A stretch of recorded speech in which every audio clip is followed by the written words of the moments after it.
दुनिया जब शुरू हुई तो शुरुआती के दौर में जो प्रोडक्ट की सेलिंग जो होती थी वो होती थी फर्स्ट स्टेज से, हार्डकोर से, जिसको बोलते हैं दुकानदारी से। कैसे होता था? दुकानदारी से। बिजनेस का मतलब ही होता है सेल। बिजनेस का मतलब क्या होता है? बेचना। दुनिया का हर बड़ा से बड़ा बिजनेसमैन क्या कर रहा है? बेच रहा है। तो बेचने के तरीके अलग अलग लोगों के हो सकते हैं और तरीके के बेसिस पर उसका अलग अलग नाम दे दिया। तो कोई अगर एक दुकान टाइप से खोल के माल बेचता है, खुद बैठ के और सामान बेचता है, तो उसको हम क्या बोल दिए? दुकानदारी। वो भी एक बिजनेसमैन है, वो भी बिजनेस कर रहा है, लेकिन दुकानदारी है। It is the first stage of sales. Sales का ये फर्स्ट स्टेज है, हार्डकोर सेल जिसको हम बोलते हैं।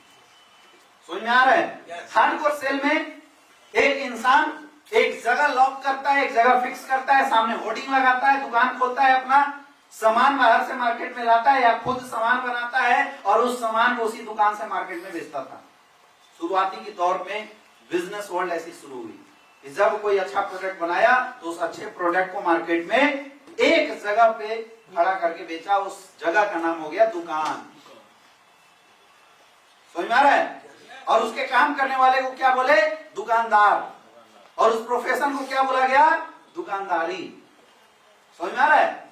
ध्येय क्या था? सेल इंक्रीज करना। कंपटीशन किस बात की थी?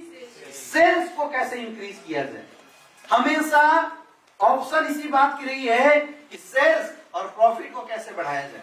तो दुकानदारी जो फर्स्ट वर्जन थी, सेल्स की फर्स्ट वर्जन जिसको हम बोलते हैं दुकानदारी, तो दुकानदारी में लोग यही बोलते हैं कि सेल्स को बढ़ाने के लिए ज्यादा कस्टमर दुकान में विजिट कराना पड़ेगा। लेकिन संभव है क्या?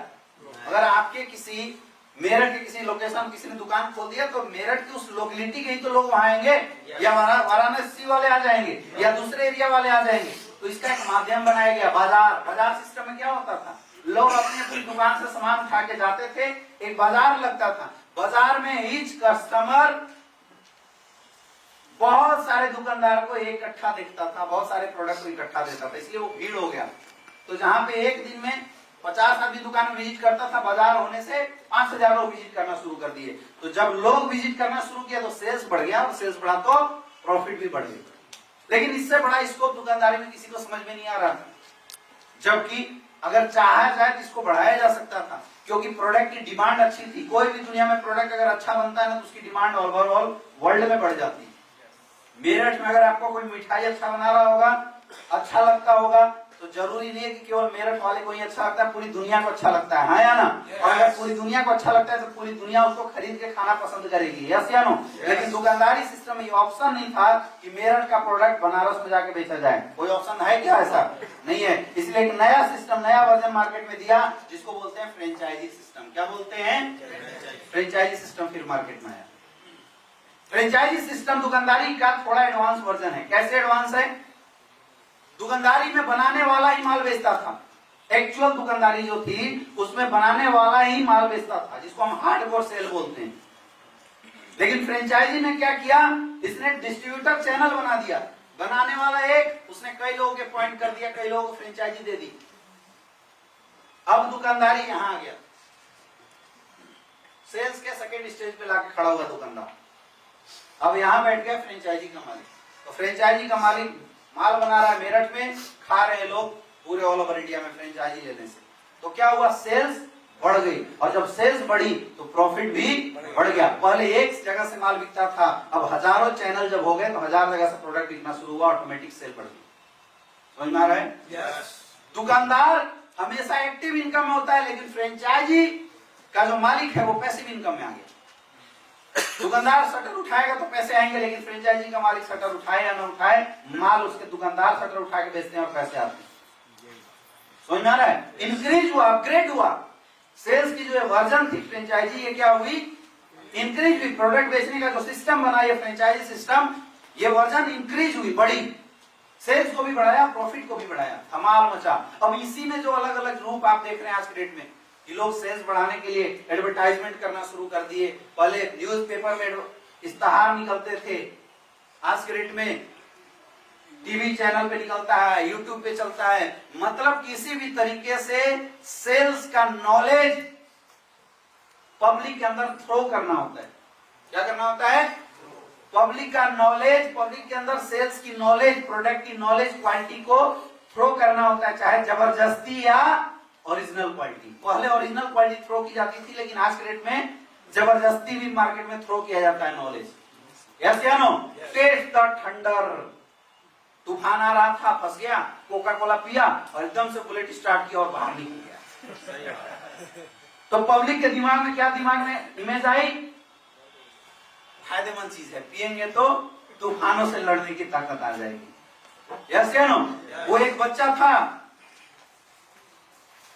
गेंद खेल रहा था, फुटबॉल खेल रहा था, बार बार गिर जा रहा था, उदास हो रहा था, मम्मा मम्मा मेरी तो पढ़ाई अच्छी नहीं चल रही है, मैं क्यों नहीं चैंपियन बन पा रहा हूं। तो मम्मा सोच में आई, तब तक उधर से आया, अगर आप चाहते हैं अपने बच्चे को चैंपियन बनाना तो उसको पिलाइए बॉर्नवीटा।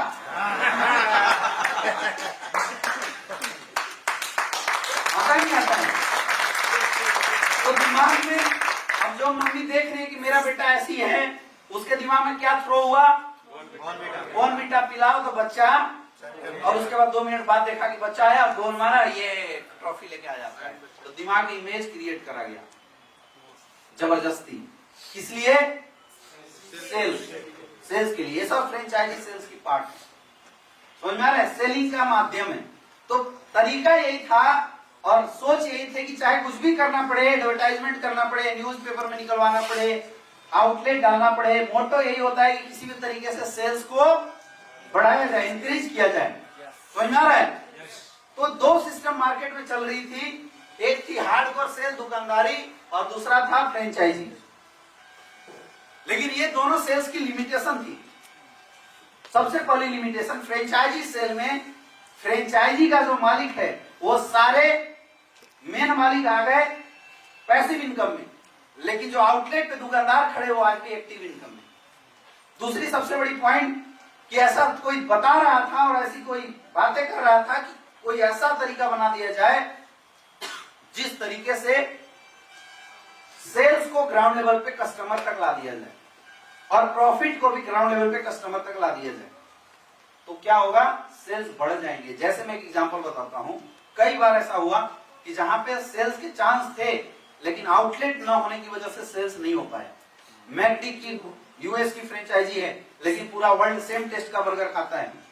मैकडी की फ्रेंचाइजी है लेकिन उसकी जो आउटलेट वो लिमिटेड है। अब मेरठ के गांव में किसी को मन किया मैकडी खाने का, तो सेल्स का चांस है या नहीं है? मन किया तो चांस है, लेकिन क्या वो खा सकता है? क्या मैकडी की सेल्स होगी उस समय? नहीं होगी, क्योंकि there is no chance for the outlet की कोई चांस वहां पे है नहीं। तो सेल्स होते हुए भी नहीं हो पाए। तो किसी ने ऐसा सोचा और लोगों ने इसको अपग्रेड करने के लिए सोचा कि एक ऐसा तरीका बनाया जाए जहां पे सेल्स जो हो रही है दुकानदारी से भी नीचे लाया जाए, ग्राउंड स्तर पे यूजर तक लाया जाए।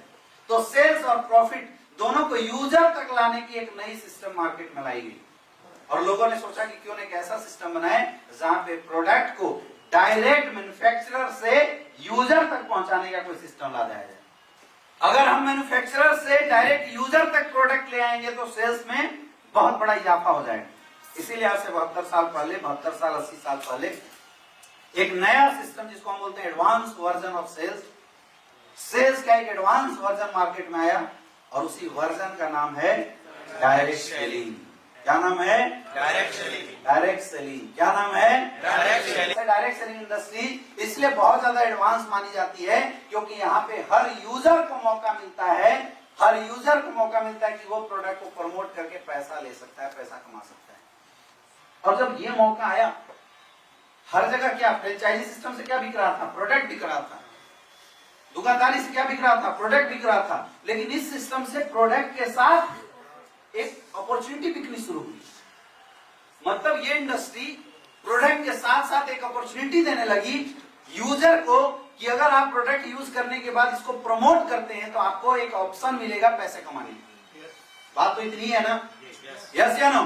ये भी बिजनेस का ही तो रूप है, आया ना? ये भी बिजनेस का ही मॉड्यूल है जिस मॉड्यूल में प्रोडक्ट के साथ साथ अपॉर्चुनिटी दी जाती है। ये इंडस्ट्री जब वर्ल्ड वाइड लॉन्च हुई तो इस इंडस्ट्री को लीगलाइज होने में थोड़ा सा जरूर टाइम लगा और इसको एडवांस इसलिए भी बोला गया क्योंकि यहाँ पे सेल्स और प्रॉफिट दोनों को कस्टमर लेवल पे, यूजर लेवल पे, ग्राउंड लेवल पे लाया गया था। और यहाँ पे 2 चीजें बहुत इंपॉर्टेंट थी। पहला प्रोडक्ट और दूसरा अपॉर्चुनिटी। हर जगह केवल प्रोडक्ट बिका, लेकिन यहाँ पे प्रोडक्ट के साथ साथ अपॉर्चुनिटी भी बिकी। इसलिए इस इंडस्ट्री ने गजब का धमाल मचाया और वर्ल्ड वाइड लेवल पे अगर इस इंडस्ट्री की बात करें तो बहुत बड़े रूप में मार्केट में आई।